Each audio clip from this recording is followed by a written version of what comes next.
I wanted to do this on the computer, but it's been a crazy evening, so this is as good as I could get with this. So today's lesson was on addition and subtraction rules, so we reviewed our chapter 7 terms today.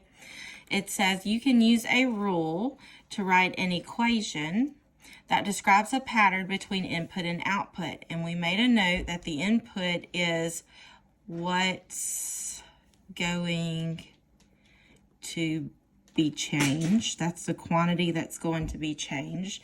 And then the output is the result. That's what actually gets changed. So it says tables can be used to show how input numbers change in the same way each time, creating a new output number. So we can use a rule to write an equation that describes a pattern between input and output numbers. So let's take a look at this table.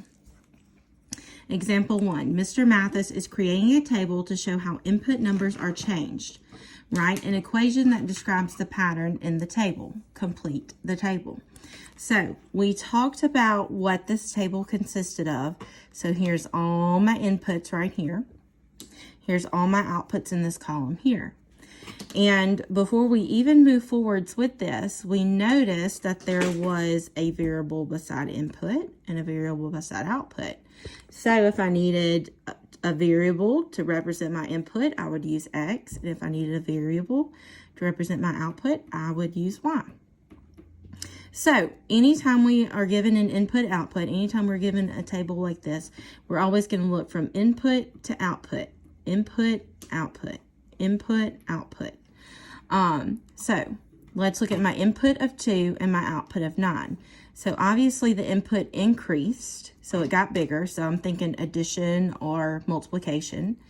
But for this purpose, let's start with addition first. So how did 2 change to 9? Well, I could try plus 7. Let's see if plus 7 works next. For plus 7, is it 11? Yep. Okay, so it works there. And then 6 plus 7, is it 13? It is. So my rule for this table is going to be plus 7. So for each of these, I was able to add plus 7. 16. So that's my rule, add 7. So I found my pattern, I found my rule. So now I'm ready to write my equation. I was telling the students that I'm not really worried about you finding these numbers over here because I think that you guys will be more than capable of finding these numbers. 8 plus 7 is 15. 10 plus 7 is 17. And then 12 plus 7 is 19. So you found the 3 missing numbers, but can you come up with the equation for this whole table? So if I'm building an equation for this whole table, I've got to ask myself, okay, what did I start with? Did I start with my input or my output? Well, each time I started with my input. Now I can't use one of these numbers because they're all different. So instead of picking one of these numbers to use, I'm going to use my variable and say that my input is X, which I did make everyone put it at the top of their table too. My input is X. So I started with X. What did I do to each input? My rule was plus 7. And then I got all of these numbers in my output.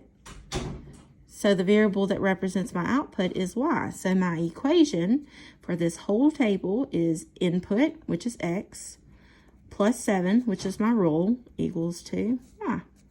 You can come fill it in right there. Because what you did to solve here is instead of X plus 7, you substituted 8. And you said 8 plus 7 equals 15. Then you said instead of X, you used 10 plus 7 equals 15. Then 12 substituted for X. 12 plus 7, oops, not 15, sorry, 17. And then 12 plus 7 is 19.